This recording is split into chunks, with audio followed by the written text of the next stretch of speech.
ठाकुर जी श्रृंगार कर रहे हैं किशोरी जी को, सुंदर पत्रावली बनाते जा रहे हैं। किशोरी जी अपलक नेत्रन से श्याम सुंदर को देख रही हैं, सुंदर सुंदर पुष्प तोड़ के ला रहे हैं, स्वयं उनके गजरा बना करके हाथन में पहना रहे हैं, बाजून में पहना रहे हैं। निज कर गूथ सुमन के गजरा, अपने हाथन से किशोरी जी के विशाल केशन को ठाकुर जी स्वयं गूथ रहे हैं। ये निकुंज की चर्चा है भाई। अब जैसे ही केश गूथ दिए, उनमें सुंदर सुंदर पुष्प लगाए, किशोरी जी बोली अब ने दिखाओ तो कैसो श्रृंगार कियो मेरो। ठाकुर जी बोले हाँ अब ही लाऊं।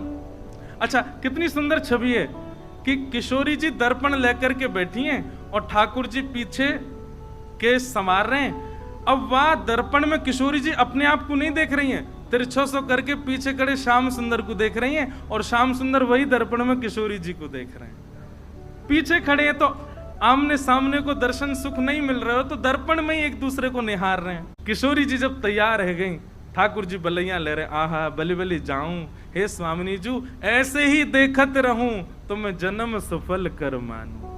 आप यूं ही बैठी रहो, मैं आपको देखता रहूंगा। तभी ठाकुर जी एक विशाल दर्पण लेकर के आए और नीचे पधराए करके और दूर से दिखा रहे हैं, हे स्वामिनी जी ने देखो तो कैसी लग रही हो। बहुत बहुत सावधानी से सुनो।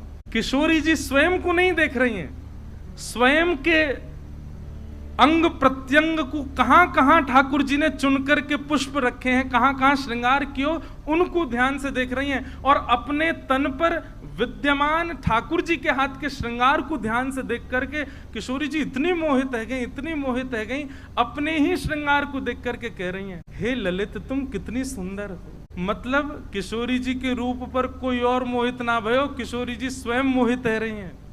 और मोहित क्यों है रही है? क्योंकि श्रृंगार जो है वो श्याम सुंदर ने किया। कोई मुझसे पूछ रहा हो परसों कि महाराज जी आप आरती से पहले आरसी क्यों दिखाए करो ठाकुर जी। लाल जी को जो श्रृंगार है वो श्रृंगार किशोरी जी पदरा में, तो ठाकुर जी आरसी में वह श्रृंगार को दर्शन करें कि आज किशोरी जी कितनी आई है मेरे ऊपर। और जब लाडली जी को दर्पण दिखाया जाए तो लाडली जी ये भाव से देखें कि आज ठाकुर जी ने कैसे श्रृंगार किया मेरो। या हमारे आरसी ये ठाकुर जी को दिखानी चाहिए।